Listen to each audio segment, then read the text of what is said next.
erasure of separation of powers. Those are all appearances as far as I understand. The problem is much more structural, much more fundamental, and that is the problem. The problem is we have failed miserably on those two counts. Now, is there any hope? Yes, in the sense, you take what we have attempted here in Tamil Nadu, with all its problems. I would strongly argue, along with Kerala, this is another state where we have some amount of progress in terms of the democratization, both in the sphere of economics as well as in the social sphere. How this has been made possible? This has been made possible because of the kind of movement, social movement that we have had here. And we could sustain that. And that is precisely one reason why we could withstand the onslaught of the march of the right wing, which is happening all over the country. Now, how long can we sustain this? We know that democracy is an ideal concept. This is not something which we can win over and reach there. It is a dream which has to be dreamt every other day. We have to fought for, struggled for, and that is the case even in the mature democracies where it was conceived, where it was implemented, where it was being practiced, and we are nowhere near that. But on similar lines, what we have to do here is that whatever developmental process, whatever social process that we have unleashed and tried to put it in place, we should try to keep it intact. There are threats to it, particularly from the well-entrenched capital class along with the right-wing political formations. So it takes a very indecent forms of projecting the social movement that we have had here as something like racist and all those things. Now, the crux of the problem, I would say, is what Ambedkar said. Democracy is not about voting or about the parliament or about winning elections or the seats. It is about associated living, where you live and how do you live. And what the right wing has done to this country is they have made life miserable. They have seen to that the fraternity is destroyed and is getting destroyed every other day through one means or other. And we haven't allowed it to happen here so far. But we have to be very conscious of that we should never allow them to enter our space. And I don't know how successful we could be. And for that to happen, we need to strengthen our ideological foundations. We need to propagate it. We need to sustain it. Unless we do that, we can't stop the destruction of the fraternity that we have built up over a time.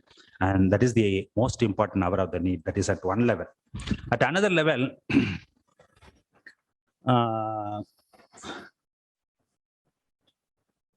how successful we had been so far. I think we have been successful to a very reasonable extent, if not entirely. So the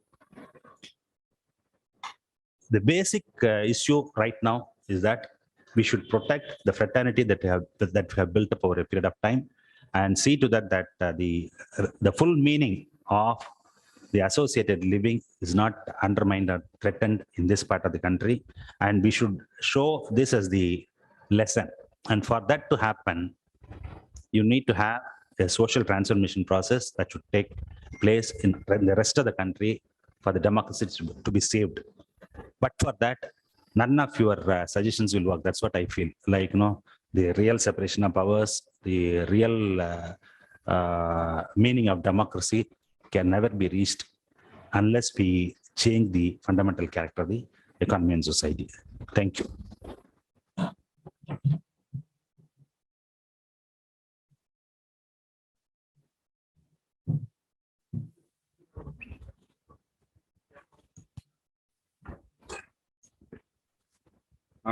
Good evening. I thank Mr. Chatterjee for his views. Mr. A. Panneerselvan, ASP was asking a question. what is the issue we need to address now? Whether it is about the judiciary, about the executive, or the legislature. The question is not what is to be addressed. The question is whom to be addressed. Because we are gathering here few people, and we are talking about the democracy and it's going down, all that. But this issue need to be addressed and understood by the mass, the people of this country, number one. Why it should happen is, in 2021 election, I was interested some functions of the election by my party. We thought and we found about 1,400 advocates work for that election, entire state.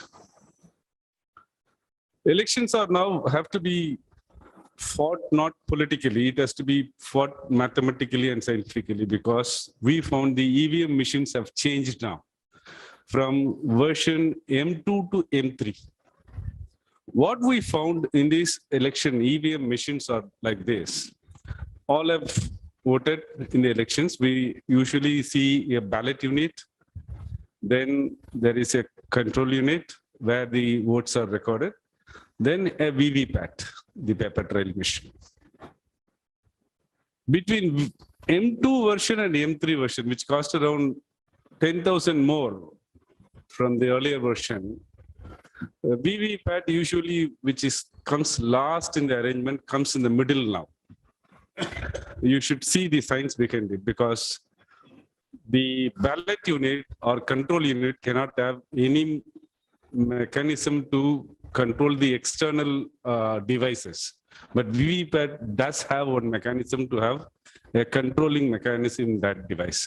So whatever you record your vote goes to the control unit, then goes to VVPAT. That is not happening. It goes first to VVPAT machine, then goes to the control unit. So anybody can meddle with the pattern of votes. That is to be addressed. As Mr. ASP said, Supreme Court is not willing to hear this EVM machine case for many years. They don't want to hear this case at all.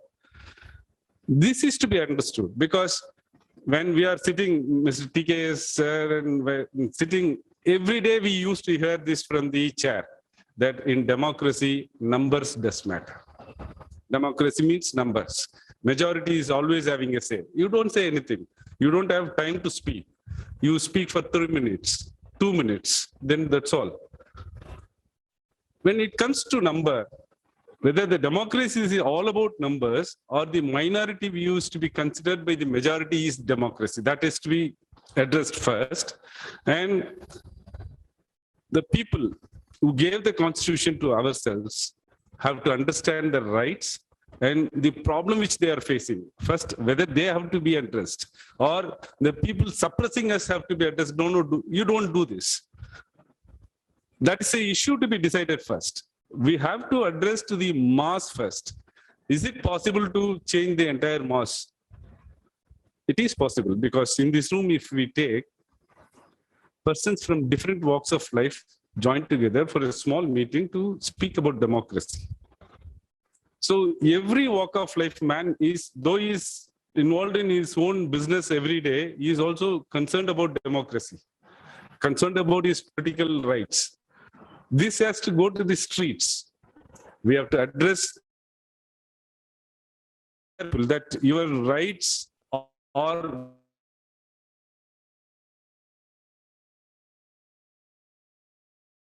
being compromised, and money machine can change any government structure.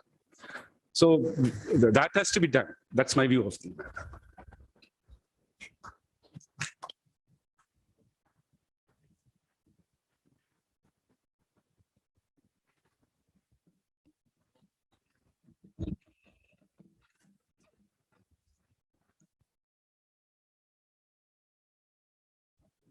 Thank you, my dear friends.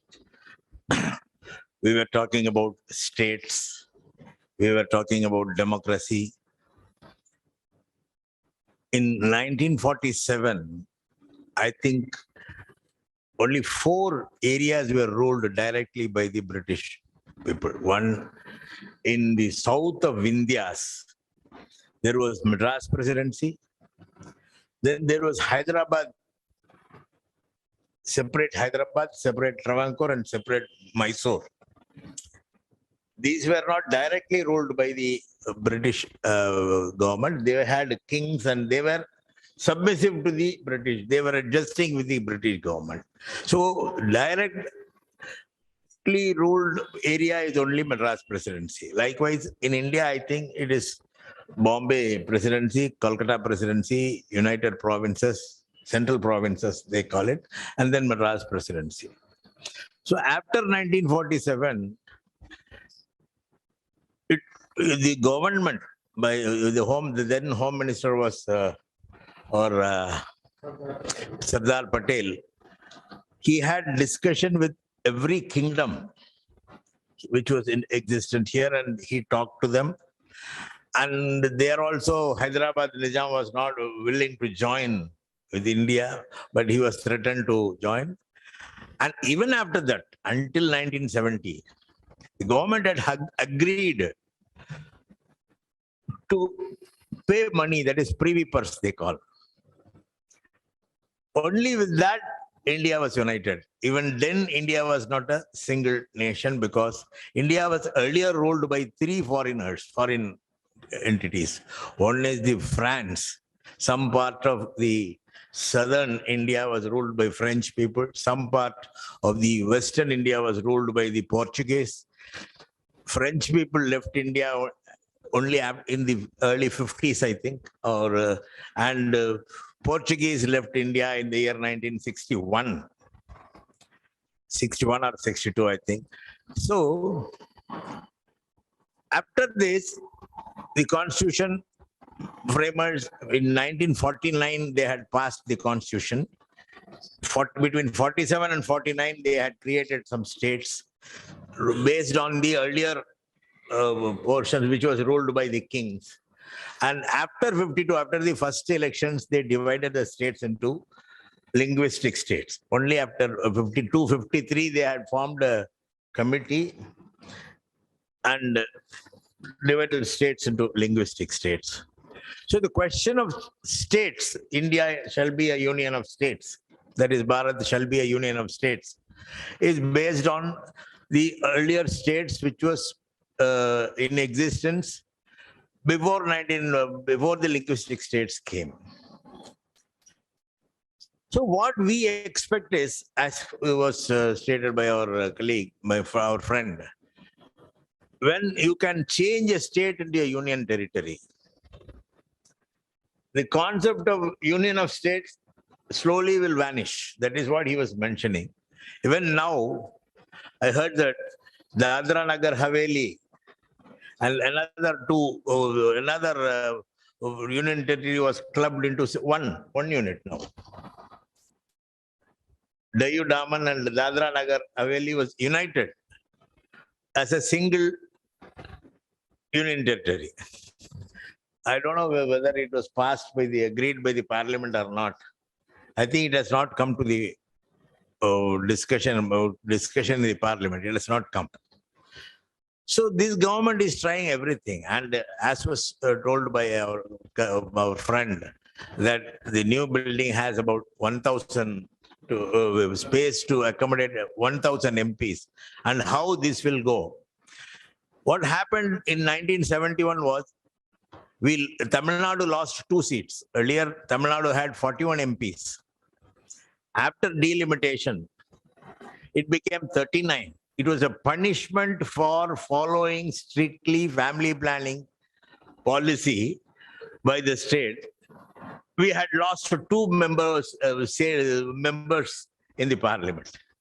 41 became 39. And subsequent delimitation, they had to add a clause that the numbers will be pegged. State-wise number of MPs will be pegged. And with that concept only, we went for a delimitation in 2004, I think, 2011. So that was not 2011, earlier, 2001. So that is one thing. Even if the number goes up, it should go proportionate to the number which is existing now, not proportionate with the population. I don't know what this government is planning. If the number is doubled, Tamil Nadu should have 39 plus 39. Every state should have double the number of MPs. That should be the normal thing. But if they base it on population, then our numbers will be reduced, and UP and Madhya Pradesh and Bihar will have more number of. Even now, UP has 84 MPs, I think.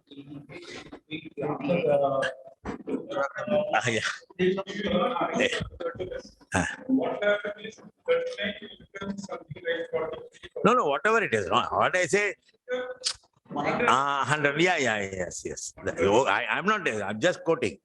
If the number of seats are doubled,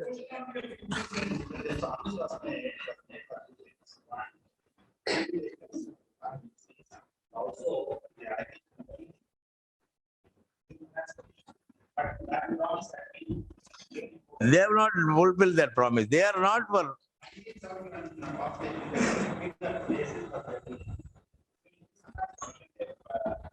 They are not giving. Even earlier, because of GST, the performing states, the manufacturing states are affected because tax is collected by the buyer state or the seller state, not the manufacturer state.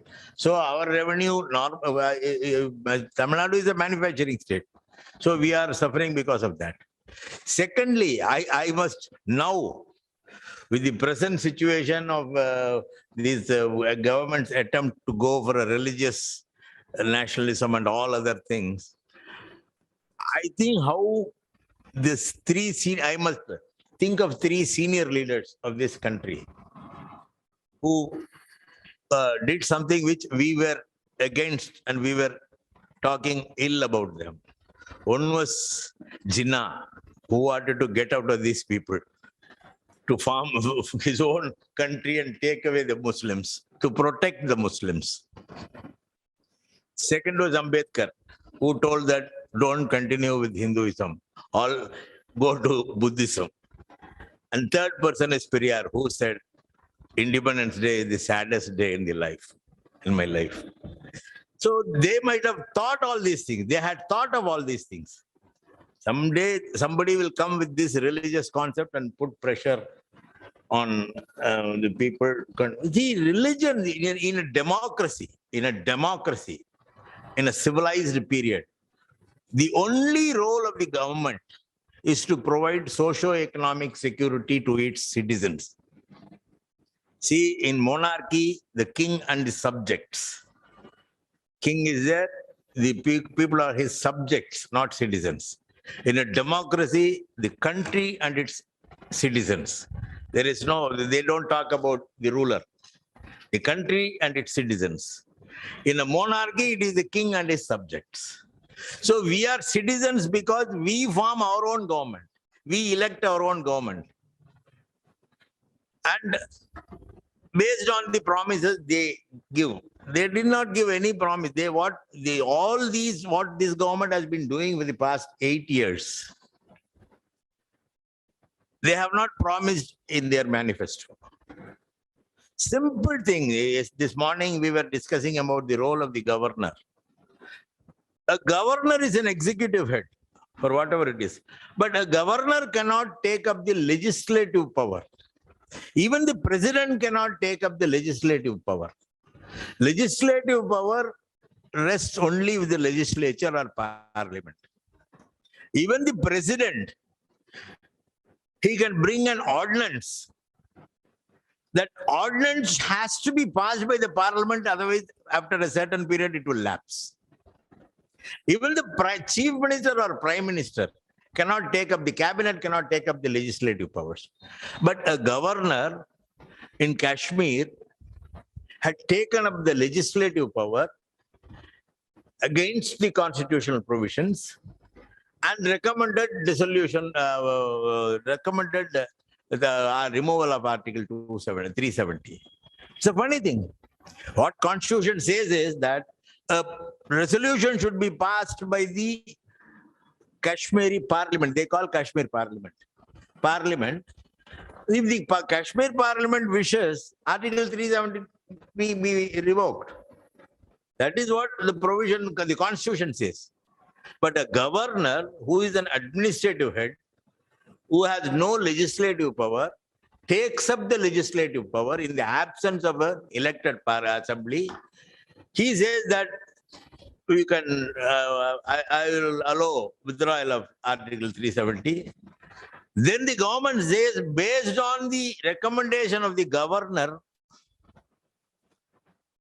they have abrogated Article 370 and they have made Kashmir as 2 states, 2 union territories. How can a governor take up legislative powers? Even when the president cannot do that. That is what is happening today. That is the danger to the Constitution. What Article 25 says, fundamental right. In any constitution, a fundamental right is the area or the portion which protects the citizens from the government.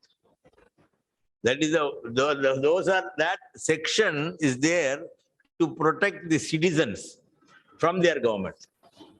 I have certain rights. This is my fundamental right. The government has cannot meddle with that. What Article 25 says? Freedom of conscience, freedom of religion. What is freedom of conscience? If I feel that it is for an individual, if I feel that there is no God, I can be an atheist.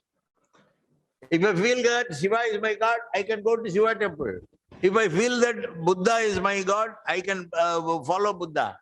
If I feel that somebody else, I can follow that. That is freedom of conscience and freedom of religion. But this government says that this is a Hindu country. Who said that this is a Hindu country? What we demanded earlier, the first demand of the DMK in the during the formative years was that we wanted a separate Dravidian. We did not want to be with North India. Because the culture is different. Culture is different. What I say is, culture south of Vindhyas is different. It's an equanimous society. South of Vindhyas were always an equanimous society. But north of Vindhyas, they had this Manudharma, Chaturvarna, all these things. Not in south of India. South of India, what Valluvar said, all men are born equal. But north, it was not like that. Here, when the culture is, I quoted one example even while speaking in the parliament. In the north of India, the kings can come only from the Kshatriya caste. Their duties are fixed to all the 4 classes. Brahmins have certain duties, Kshatriyas have certain duties, Vaishyas have certain duties, and Shudras have to serve all the 3. Only Kshatriyas can become kings. That was the problem met by Shivaji of Maratha.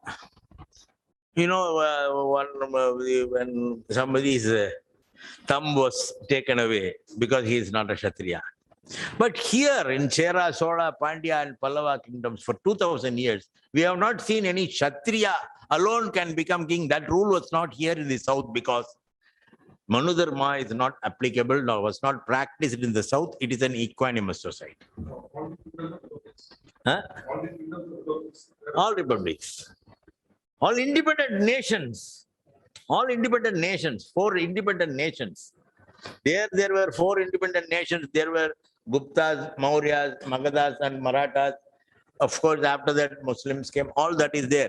But they were all independent. India was not a single country. India was never a single country until 1947. As I said, even until 1961, we had these Portuguese were continuing to rule one portion of India. So the practice of south of Vindhyas is equanimity. The practice north of Vindhyas is Manudharma.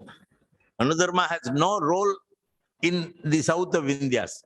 And most of this place, when Tirukural was written, there was only Tamil, one language. The word Dravida means, nobody knows what the word Dravida means. Dravida means it's a Sanskrit word. Tramila. Dramila had become Dravida. Dramila means water in three sides, land in one side. It is a peninsula. Tramila means peninsula. This term Dramila is a Sanskrit name. They also called it Tamil. Tamil was a derivative of Dramila. Some people have written. I don't know whether Tamil became Dramila or Dramila became Tamil. I don't know. But there is a connection between these two words. And Dravida is south, that's all. A peninsula. Peninsular India, that is not peninsular India. So that is the case. So we had separate culture. We had separate everything. Shiva, what we call, when they talk about Shiva, they say Tennadudaya Sivane Potri. Lord of South India is Shiva. So we had separate culture. We had equanimity. Society was equanimous society. Anybody who is powerful, who can rule the country, who is capable of ruling the country, can become king. Unlike in the north, where only Kshatriyas can become kings. So now, when we merge, we want to live as an Indian, but we cannot be guided or forced to accept the Manu Dharma. We cannot do that because it is not our practice. So what we say is the role of any democratic government is that to provide socio-economic security to its citizens, not interfering with the private life like religion, like weddings, like divorces. They cannot have these personal laws. They are against the practice by each class, each society. A Muslim can have his own system. A Hindu can, if I can go to any temple. I cannot be guided by the government as to go to this temple or that temple.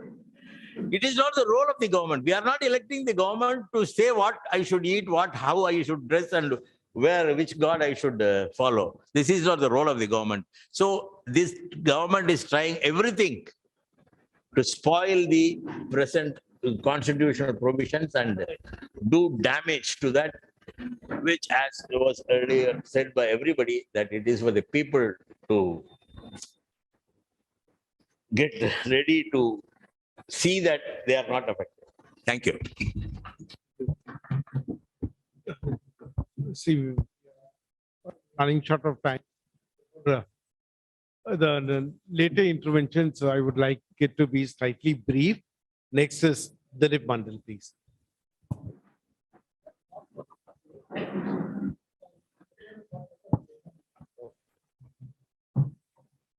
No, only thing is we are running short of time. We are with 7 already.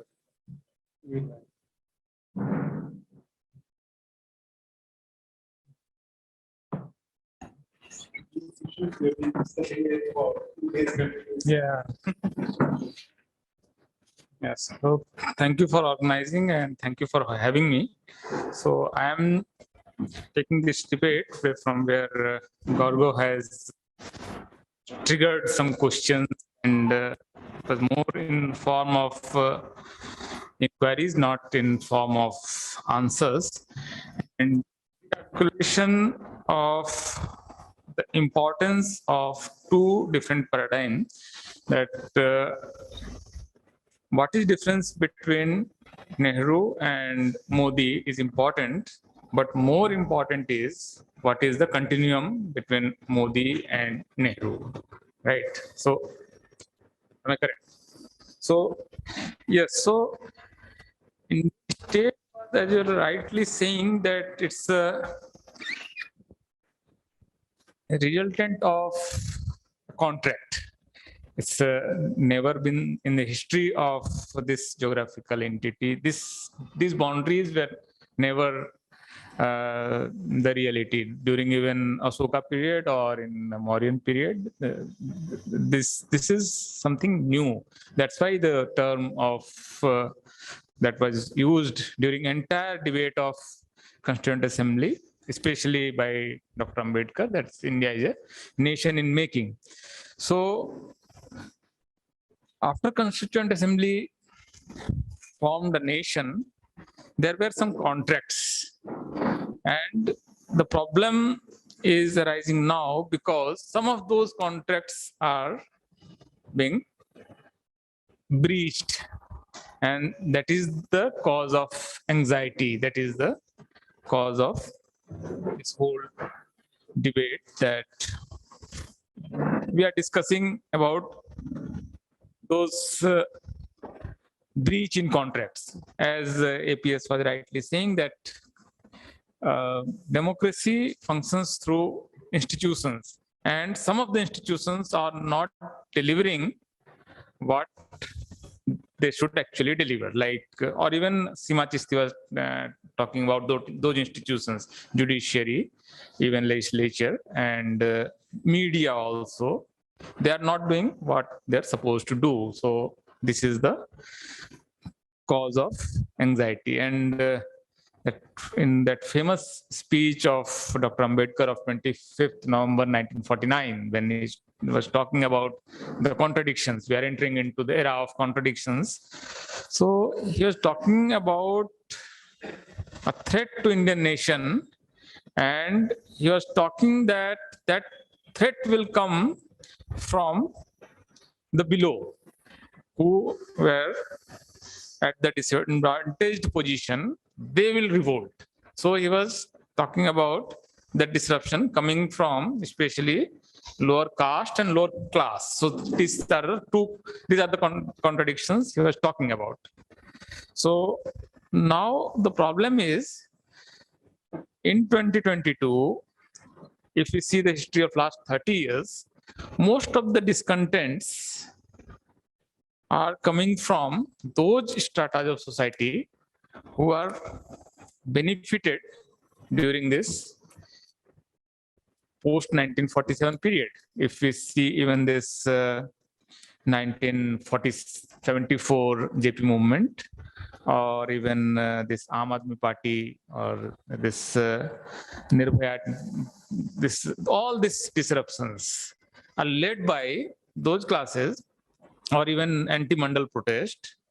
These are the big protests, or even Mandir movement. If you take top 5 big mass movements in India, those were led by Indian middle classes and upper castes. So the disruption is coming not from the underclass, but rather from the upper class and upper caste.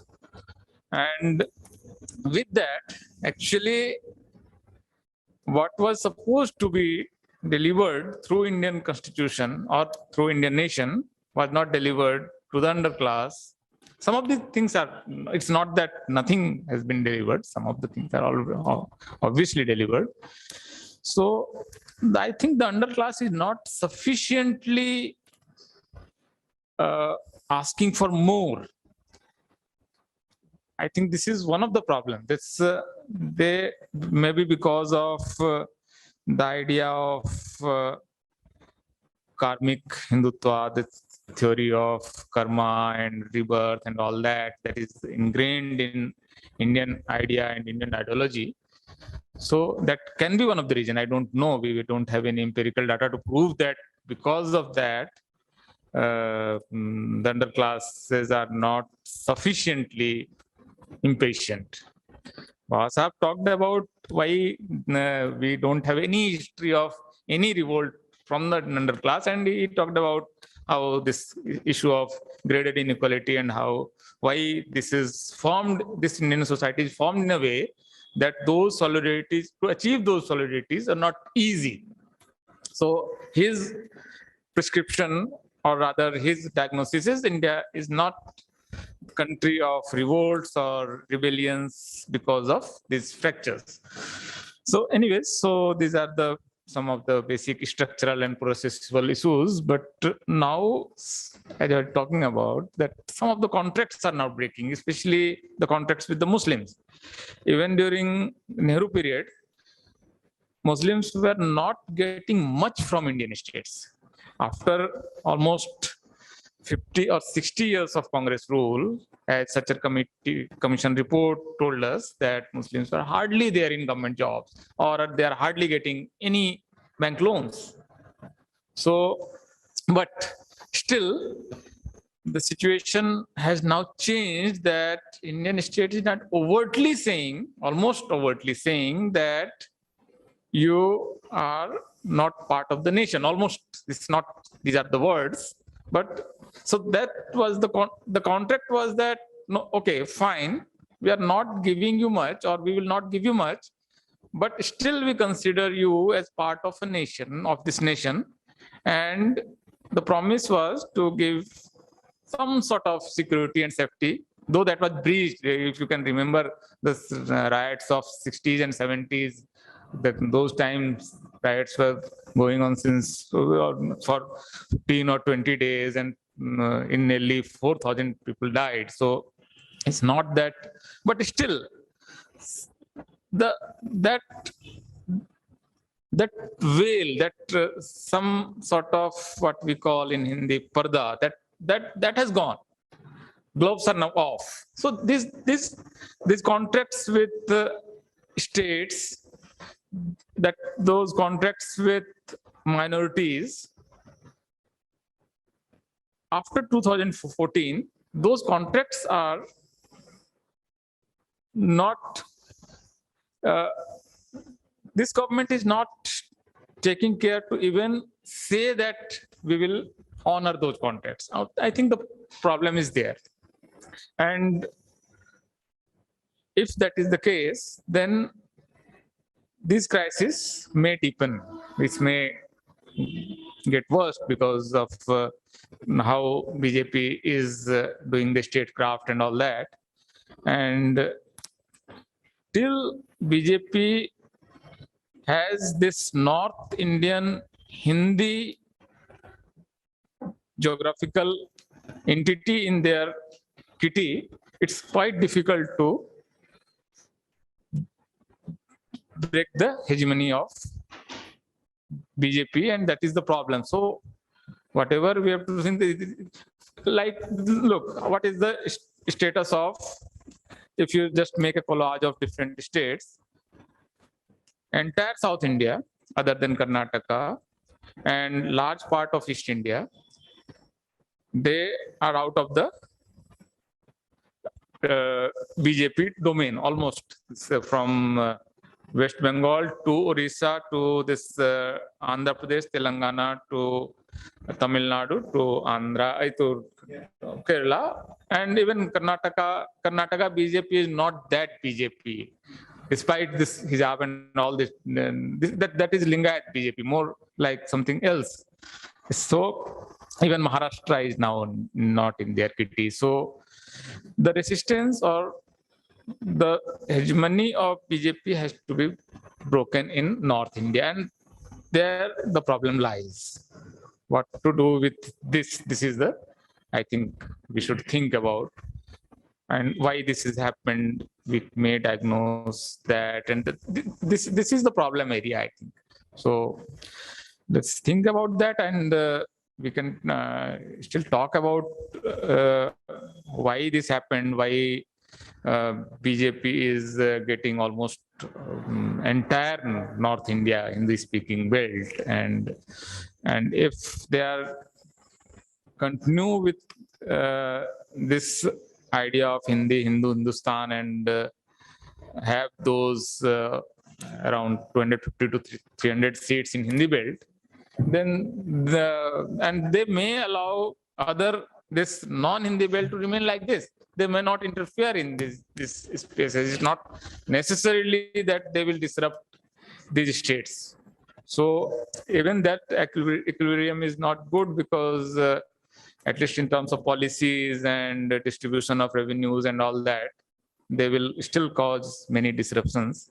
So I don't have any prescription how this will be achieved or what should be done.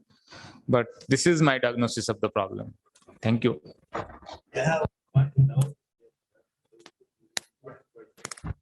We were thinking of Hindi belt.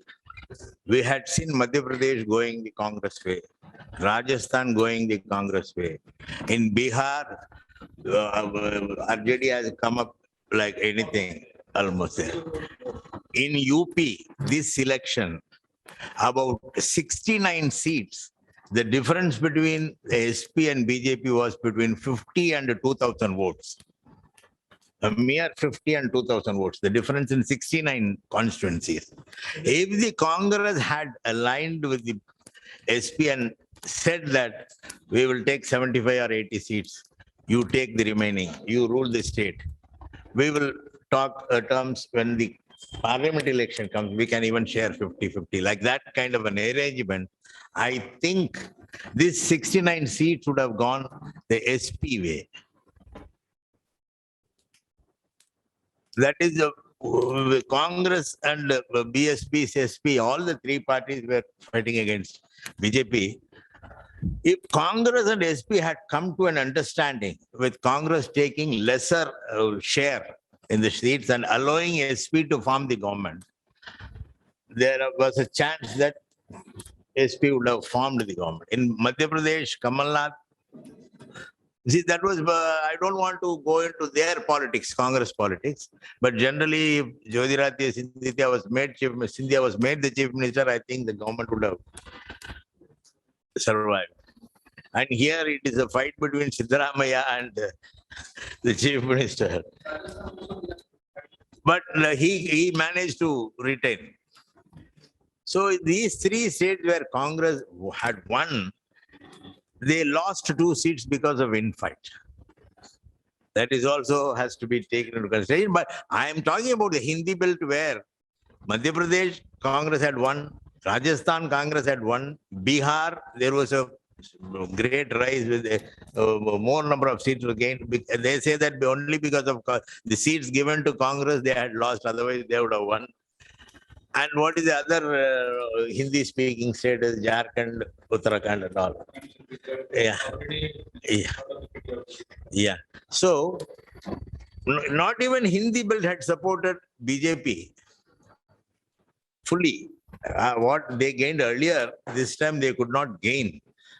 But it should be made use of by the opposition parties.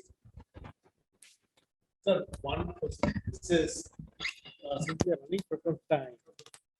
One key question which is coming to my mind is the experience of 1969. 1969, when Mrs. Gandhi came up with the candidate of V.V. Giri, that was a most defining point, because that V.V. Giri's candidate is the one which shifted the leadership to her fully. She managed to defeat the old guard only by getting a president of her choice. And that happened with the Electoral College. And now after the UP election, what we see is that the Electoral College is not favoring the BJP. And just because the television studios are not actually doing a proper number crunching about the Electoral College, where the number of states which have gone against the BJP, for instance, Tamil Nadu.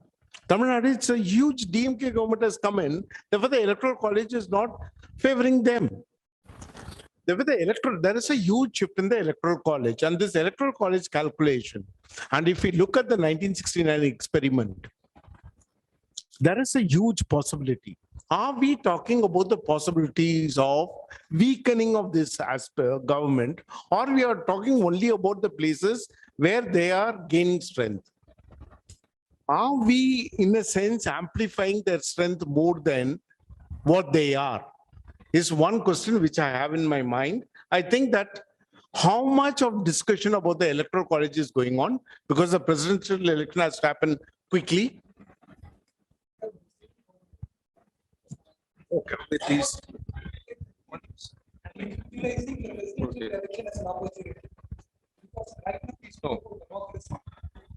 It is danger. We are in danger, and it's a too short period to find out how to stop this. But in an electoral system, the best opportunity for us is, like ASP says, it is a presidential form of election.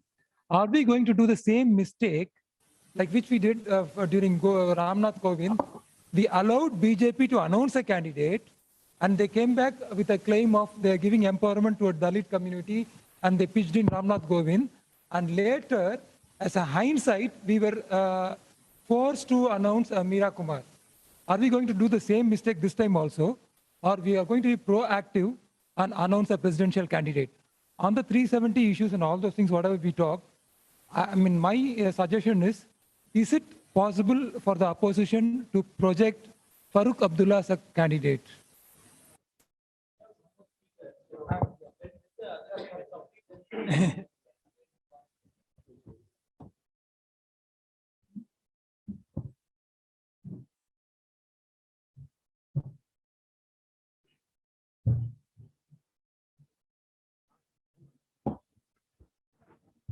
Sir, okay now?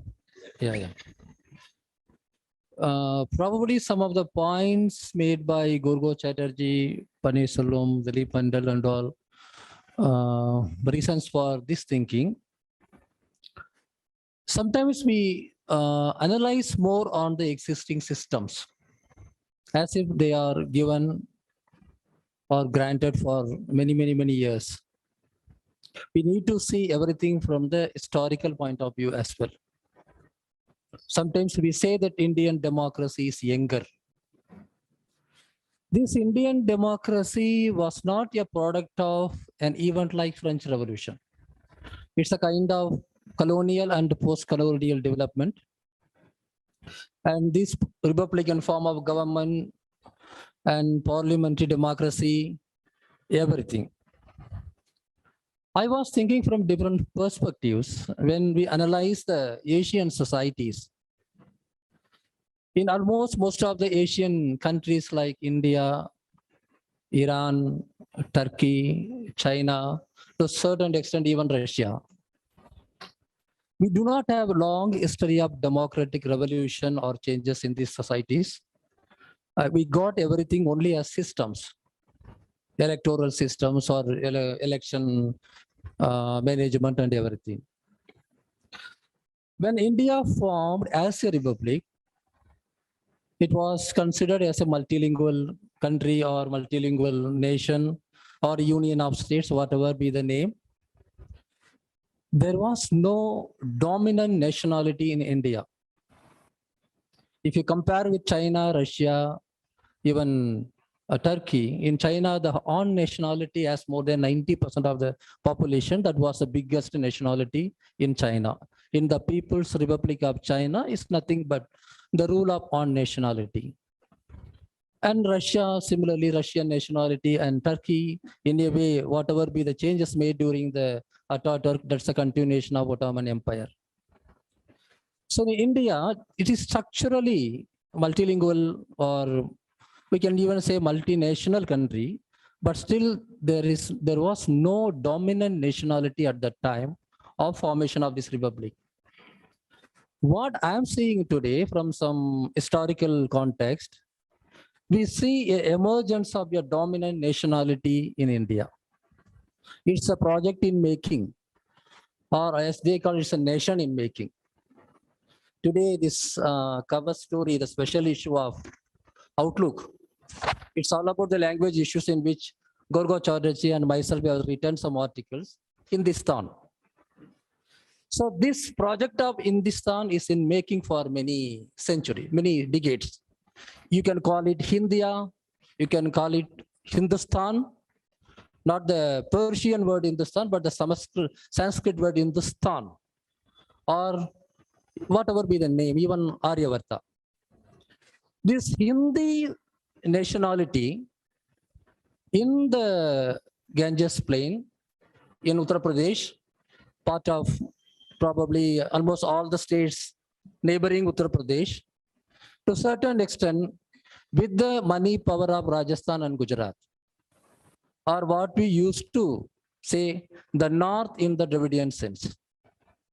Sometimes the North includes the West also. When you say Brahmin Baniya supremacy or domination, the Baniya mostly coming from the Gujarat and Rajasthan, not from the Uttar Pradesh or Bihar.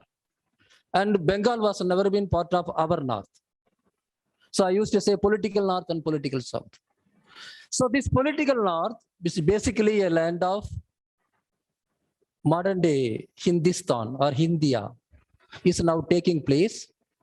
The agenda is re-establishing a new Varnashrama Dharma based rule. And RSS as its dreams coming fulfilling in those regions. And they want to treat all the states or nationalities in India only as the colonies of the newly emerging Hindustan state or Hindustan nationality. Please do not worry about the words like state, provinces, and all. Those are both political and administrative thing. But ideologically, the Hindustan or Hindia, Bharat are all Aryavarta. So this new class in Delhi is clearly dividing India not only in terms of religion, also in terms of language and everything. The current push of Hindi and non-Hindi thing is nothing to do with the actual working class of the Hindi region or non-Hindi region. Probably the working class of Hindi region will also become part of this agenda because they are the most important beneficiary of this thing. Almost in all non-Hindi states. I think even calling non-Hindi state is not the proper thing, but I am calling only because of some understanding. So if the central government and the public sector organizations in all non-Hindi states is filled by the people from the political north or the Hindi area, they are also part of this thing. So what we have to understand today, this is my, it's not my solution or it's not my conclusion. I just think from the footsteps of Periyar and Anna, nothing else.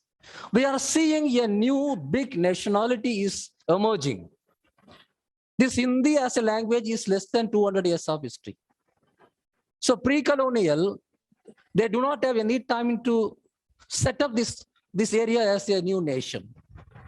After they decided to make Hindi as the Indian national symbol or Indian national identity, but probably from the beginning of 20th century. This project has started, Congress or BJP or any party is only simply following the footsteps of those things. So they wanted to make a Hindustan in which the Uttar Pradesh is taking care of the bunch of the area and the political leadership will come from them and the economic leadership or economic strength will come from Rajasthan and Gujarat, the Baniya thing. And now they are actually thinking about giving power to the Kshatriya classes as the local ruler, and Yogi Adityanath is the first among such project. The Modi Amit Shah is not. Modi and Amit Shah is actually representatives of Baniya class. So the Brahmin, Baniya, Kshatriya rule in which the Shudras and Panjamas will be the working class.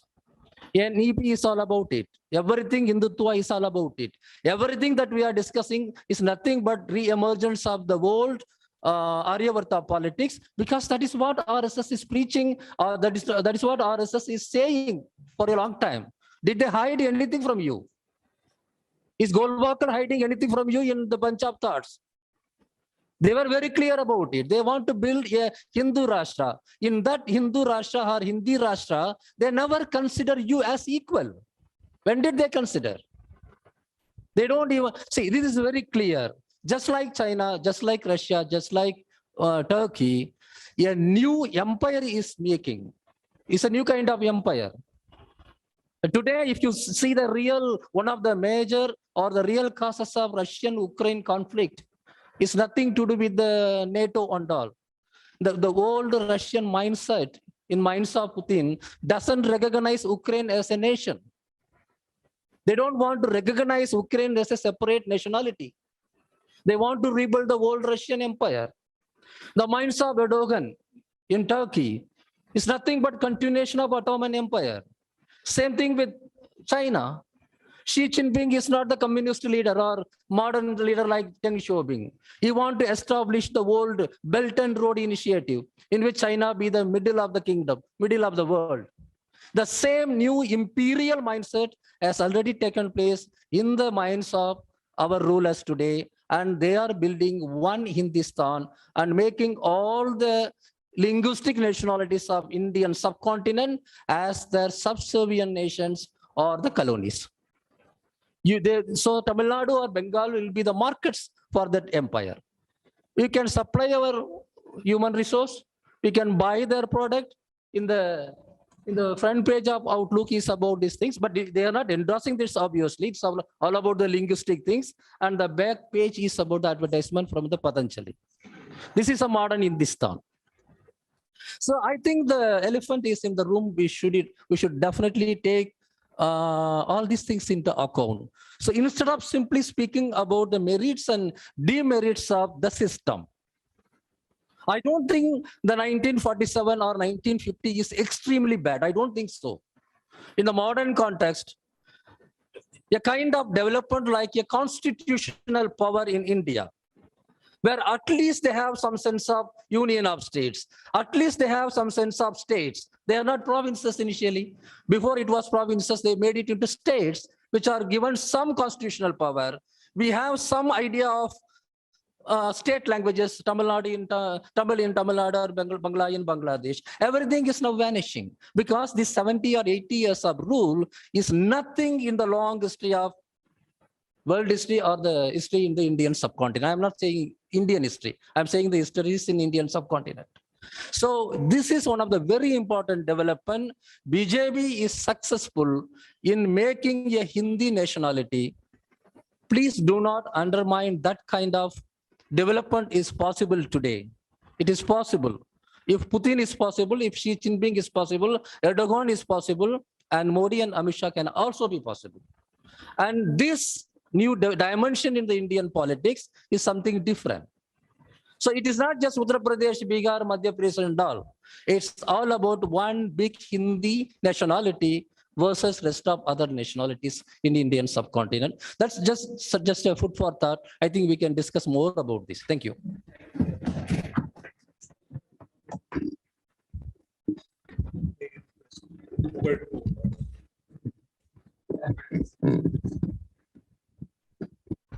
So, I would just like to play the devil's role here with respect to federalism and center-state relation. In any quasi-federal structure, the tension between the states and center is not new.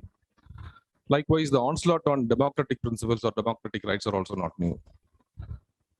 As we always discuss, India, that is Bharat, is a union of states.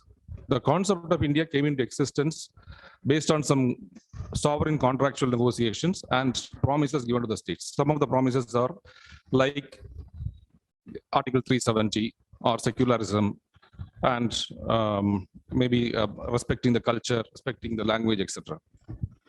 This particular aspects has been continuously breached, particularly in this BJP term, the BJP's term, or what we call it as when two Bangalomaniacs rule the country, they want to, and when they feel diversity is a threat for their existence, they want to crush that diversity. But the issue is, this onslaught on democracy is not a new with respect to BJP alone. Most of the onslaughts have happened in Congress as well, Congress ruled in the last 40 years. In the last 40 years, Article 356 has been invoked frequently before SR Bommai. After SR Bommai, it acted as a check on Article 3, misuse of Article 356. Likewise, the Hindu imposition started in the period of Congress only. It is not a new one. Now, there is a difference. Maybe what we can say is the religious fundamentalism is taking a shape.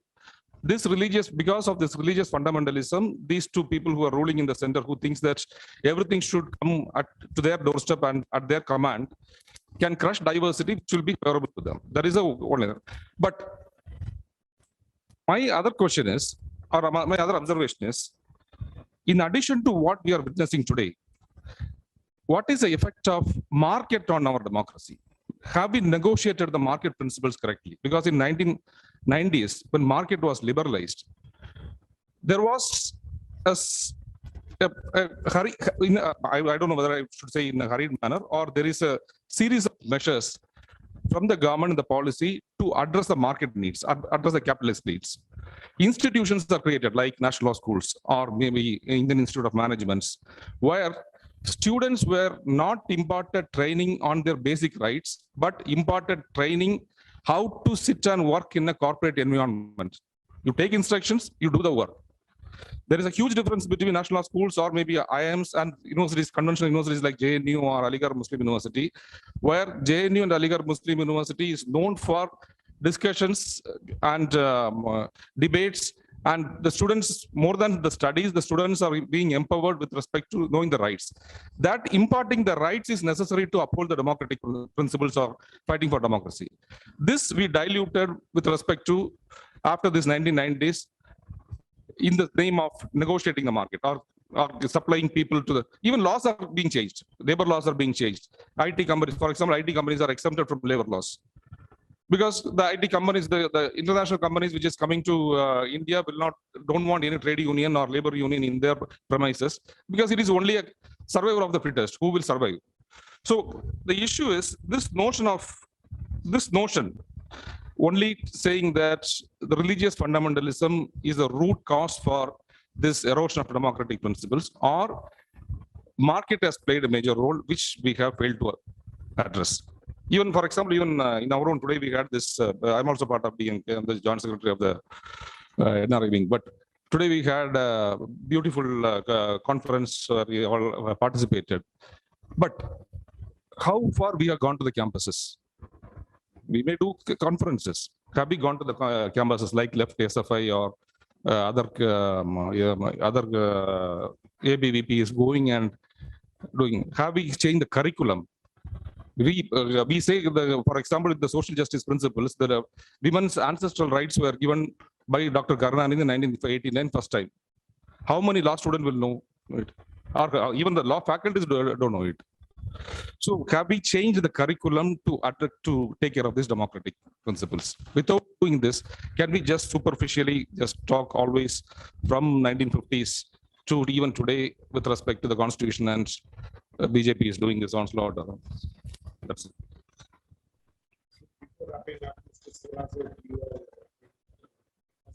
Startup person, how do you look at the challenges of democracy?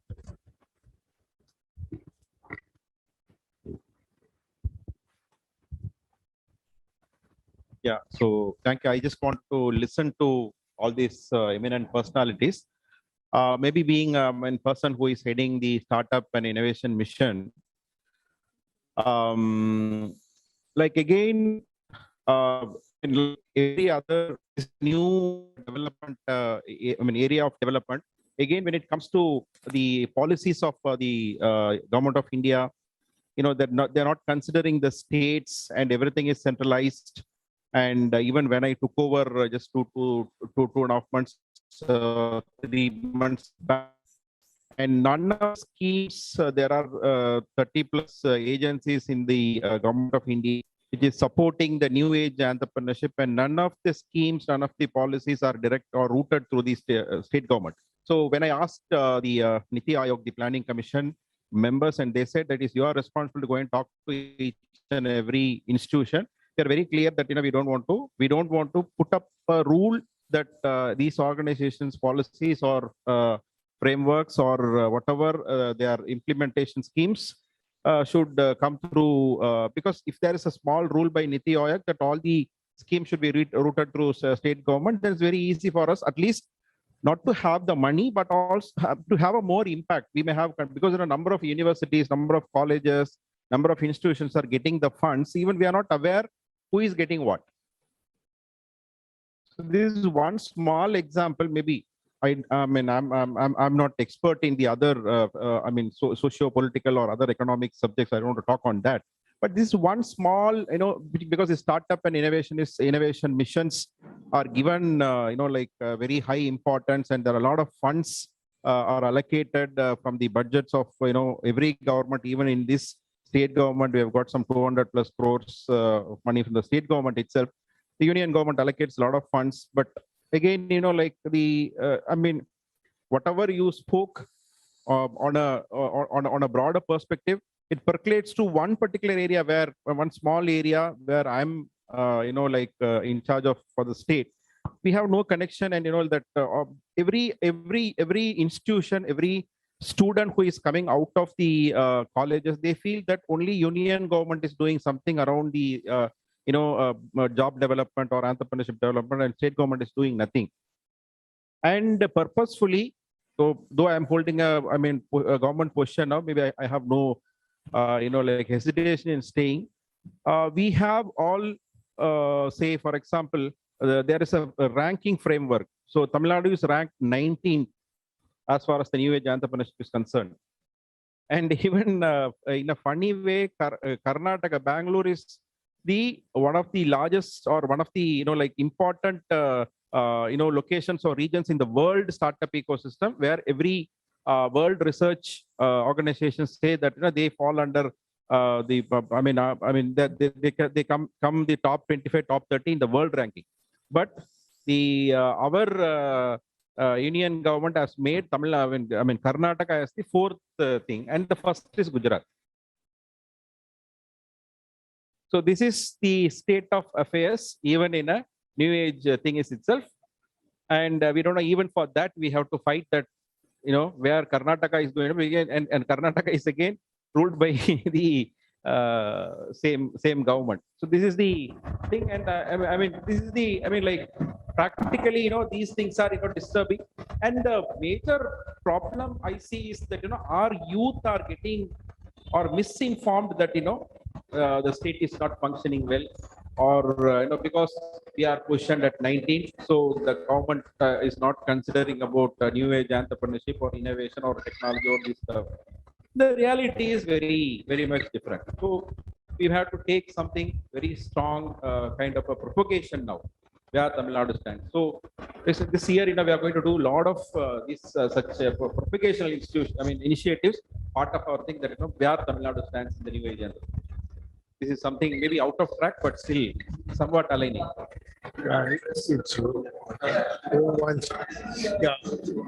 With Garga's short observation, we'll wrap up, because we have been discussing these issues of democracy, empowerment, citizenship, everything over the last 2 days. We'll wrap it up with this. Yeah. So I'll just address 2 points which you raised. One was the role of the markets, and if you look at the pre-liberalization or pre-1990 and post. So if you look at the language, region, caste composition in the pre and the post, it has not changed much. Commodities market, just that internal tenders have become, they have also now moved into larger expanse of FMCGs. Okay, that's in post-liberalization period. In terms of union government tenders, the same sort of companies owned by the same sort of people. There has not been a sea change in the nature. There may be change in the name of the company, but if you look at the large super family from which it comes from, that hasn't really changed. I'll give you a. But there is also now, there's a side comprador, that's kind of old-fashioned word, but a link with a lot of amount of capital that is coming in. And I'll give you an example of NHAI, okay, National Highway. So this build, operate and transfer scheme, right? And we are all paying every time we're going, okay, and we're putting that thing. So even in terms of how much money a state pays and how much revenue, how much people of a state pay or people operating in that state pay, and how much roads are allocated to that state, you will find, for example, Uttarakhand and West Bengal are given the same amount of road, okay, allocation. Bengal pays about 4 times more in terms of revenue, okay. And what's more important, none of this collection spots, they don't go to locals largely. But not only that, these are then bunched out, and very recently the Singapore-based entity Cube which had gotten it. Then they sold it to a Canada-based company, which is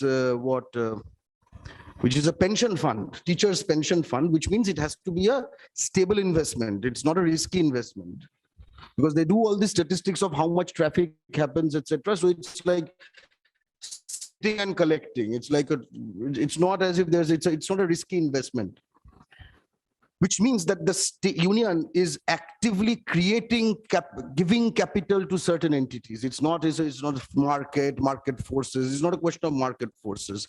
It's the amount of large tenders. So you have a large entity with all these Canada, Singapore, they helping prop up, and then they have their own Bihar, UP, IAS who would decide that the tender size will be this big, so this number of people cannot compete, so those people will compete. So this disjuncture of market forces is going through the same sort of people. And it's also interesting when you're talking about why don't we do this, etc., and why doesn't the state, what the state has done. It's not a counter question to you, but when you talked about where ideas will be discussed, etc., all you came up with were union government institutions, IIMs, IITs, AMU, JNU, and what's interesting about the central university or union funded institutions is, let's take these institutions, they'll talk about class, they'll talk about caste, they'll talk about gender, they'll talk about religion, they'll talk about region only in terms of human rights, AFSPA, Kashmir, Nagaland, but not what we were discussing, not the first line of the Indian Constitution. And that, I think, union institutions are made for exactly that kind of exclusion. For example, in JNU, when a person from UP and a person from Tamil Nadu comes, the way they are transformed are not the same. You know what I mean? We cannot compare JNU, institutions like JNU or AMU with IIMs of the national schools. JNU or AMU is not instituted for facing the market forces, whereas national schools or IIMs are mainly constituted to cater the needs of the market. I understand. What I'm trying to say is, pre-1990 the generation and post-1990 the generation. In pre-1990, because of the conventional universities, whether it is central universities or the state universities, there is an element. For example, I always have a discussion with Professor Madhav Menon. I'm also a student of JNU. So JNU is a unique institution. I don't want to praise much about JNU because the admission system itself, that is the only national university in the country. The admission system itself is on the basis of the marks given to rural areas. What JNU practices, which is what Dravidian model here practices. If you are coming from a rural village, you will marks. Entrance exam, the entrance exams will be like that. If you are coming from city, you will have a different mark. The same thing what the DMK is, vertical and horizontal reservations plus point-based system. Because of which, you have students, for example, Tamil Nadu will have 200 students, Kerala will have 100 students based on their, depending on the population, and Andhra will have say 200 students, Kashmir will also have 200 students. So it's the idea is a mini India. These type of institutions' advantages, the rights and the responsibilities are imparted with them. That makes them a complete human being, that are citizens, and that makes them a person to fight for their democratic rights. Whereas institutions like national schools till 2010, Professor Madhav Menon was not introducing the concept of justice education. After that only he introduced clinical justice education. Till then it was only corporate law, company law, whatever. They want to, the social, the political aspect of that legislation was not discussed in national school. That is what I'm trying to say. That because of this generations, this ill-informed, I wouldn't say ill-informed, the generation which is trained for a specific need. This generation is also adding fuel to this type of, along with this religious fundamentalism or the BJP's onslaught, it is also adding to this democratic decline. I was making quite a different point. The point I was making was, and you used a very interesting term in India, and it can be looked upon as something that you want to aspire to. It's a nice thing. It's a nice idea. Okay. So let me expand that idea. expand as in the last line. It's a last line of expansion. Okay. Let me expand in one line. Okay.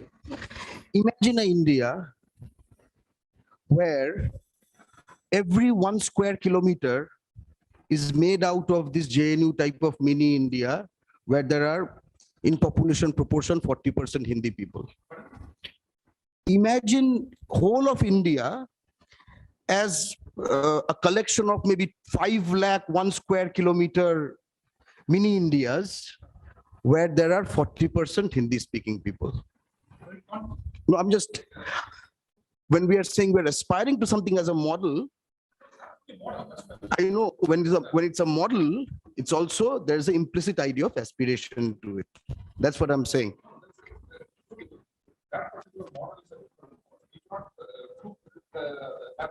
Do we even want it? That's another question.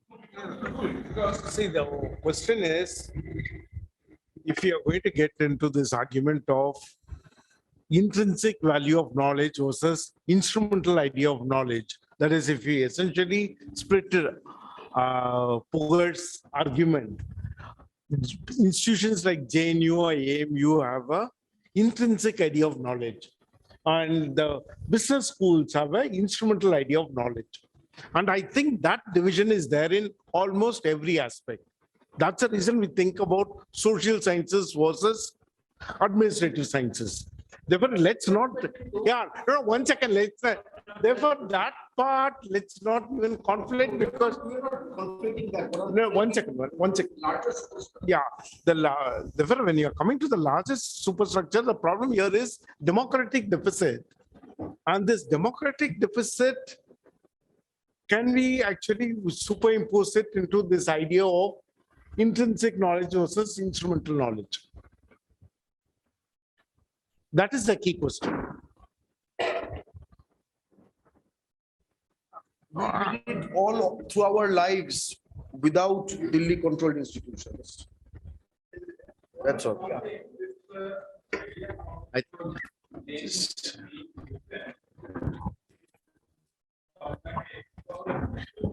Teleologically, what JNU is producing?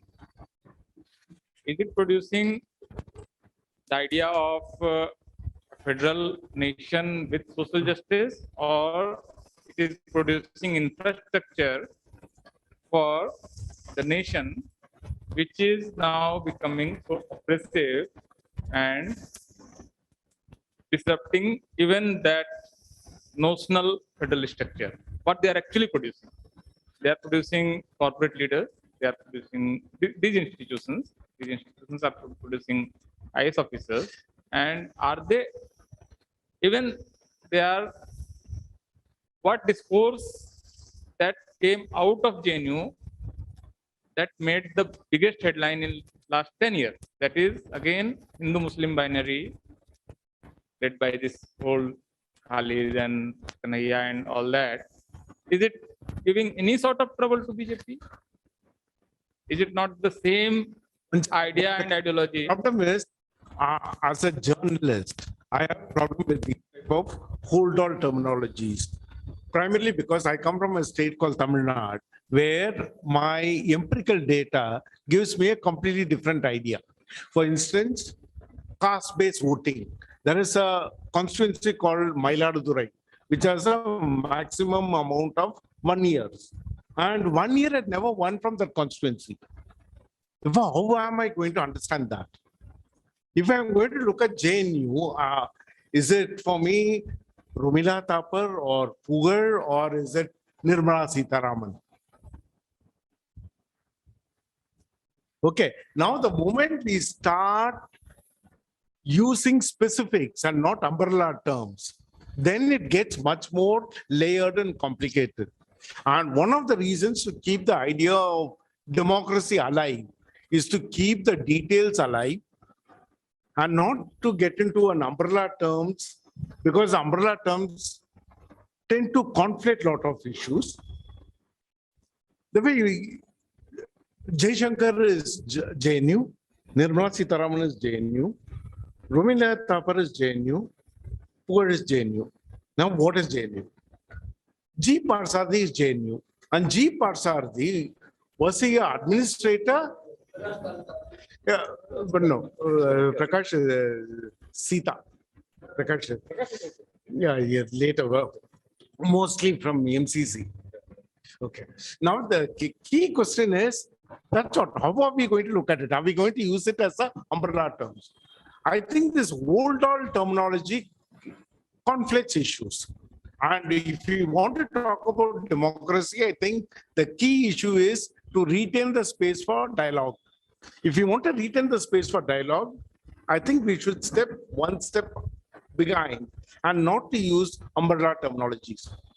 That's the reason I wanted to use this idea of intrinsic idea of these institutions versus an instrumental idea of management schools. That is not hold all terminologies. It has a very, very clear conceptual framework. I think we can use conceptual framework, but I think the moment we get into a hold all terminologies, we will get into some sort of difficult dead end where we might not be able to find answers because we are grappling with a difficult reality. And a difficult reality, first thing is, can we move away from rhetorical flourish and get into difficult, messy data where one data contradicts the other? That is our reality. Our reality is full of messy data. How can we deal with this messy reality to retain the space for democracy? That's what, therefore, when Poor was saying it, my idea went into this aspect. It was not looking at a specific institution which was part of a particular period's privilege. But for Mrs. Gandhi coming back to power, JNU would not have come into existence.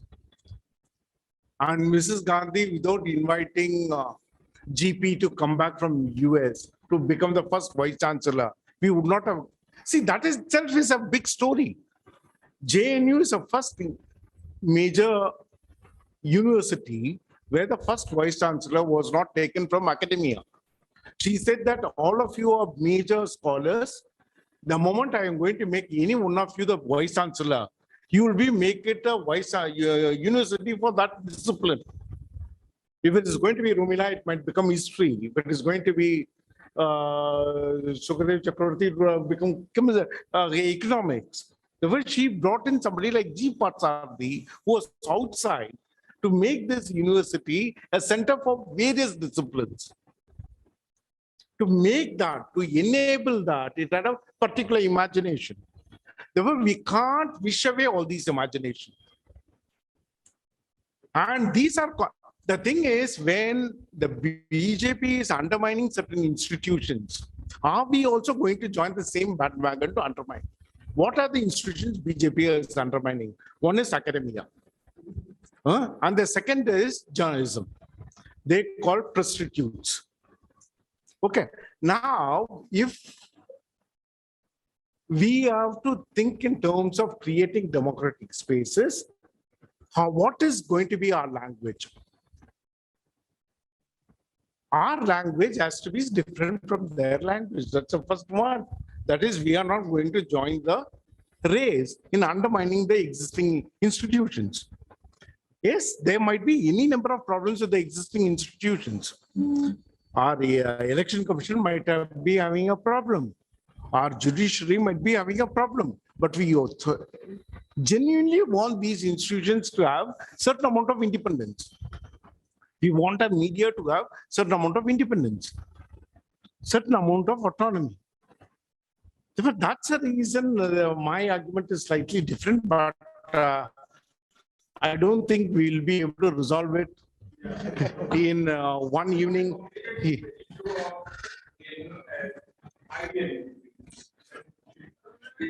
No, I was telling you as an example. I'm not saying that JNU is ideally administration.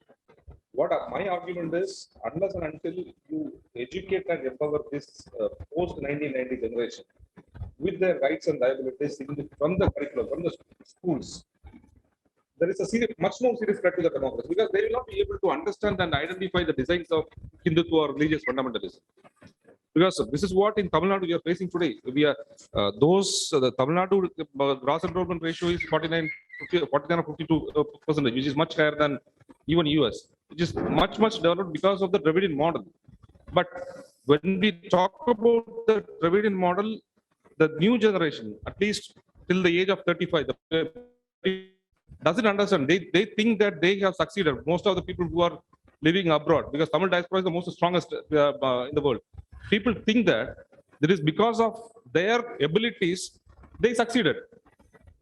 But before 1980s in Tamil diaspora, mainly certain communities only were be able to go to US and other places.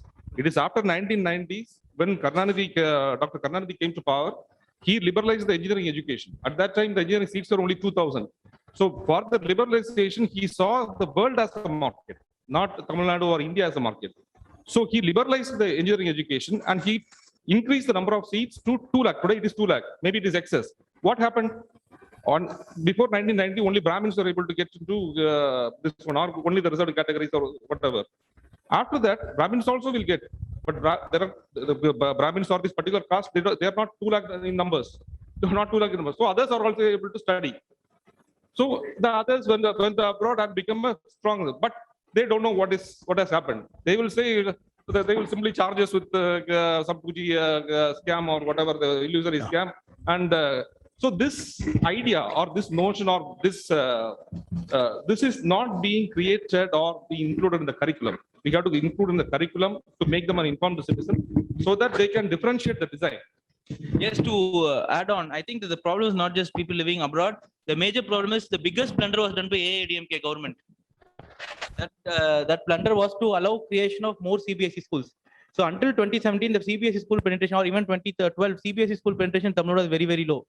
But now CBSE school penetration has increased. Even before NEET started increasing, they started taking money and started giving approval in AIADMK regime. The problem with CBSE school is it is NCERT curriculum. So we don't have control over what curriculum the students will read. They will read Godse is savior of Tamil Nadu. Godse model, only because of Godse model is 52% GER.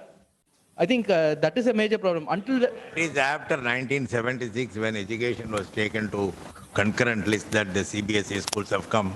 And mostly, I think it is the mistake of the parents. They wanted when the neighboring house boy goes to a CBSE schools, they also want to put their son into that school. It's kind of a, what I get there. Yes. That they thought that is the best thing. Whatever our neighbors do, we should also do. That is a major thing because of which CBSE schools have grown up. I paid 50,000 rupees, 1 lakh rupees as donation for the school admission. So every parent there in that area will put their children in that school paying 1 lakh rupees when the government school is giving free education. That is a mistake of the parents.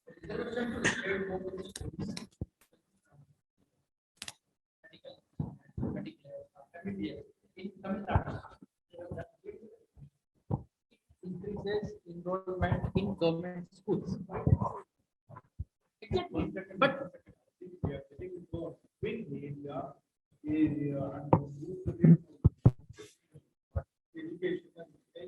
I don't think it's going to be I think we wanted to have it. I want to finish in 2 minutes, sir. I have something to say. Mr. Banerjee has said, if BJP comes, Chatterjee, if BJP comes in 2024, they have a big plan in 2026. What action can be taken in, we should have plan A, B, C, and D. Definitely, we should have. What can be done right now, sir? If they increases seats, northern states will have more seats, okay? In 2024, we have Lok Sabha election. Before 2024, we have in Gujarat. 2020, we have election in Tripura, Nagaland, Chhattisgarh, Mizoram, Rajasthan, and Telangana. Most of these states are northern states. DMK or some other political parties should come to these states. In the name of social justice, they fight social justice in the name of ST-SC OBC representation. Attack is the best form of defense. And DMK or other such political parties can come there. And it is my request, DMK can organize program in Gujarat also, and DMK can present their development model also in Gujarat. This can be done, sir. Thank you.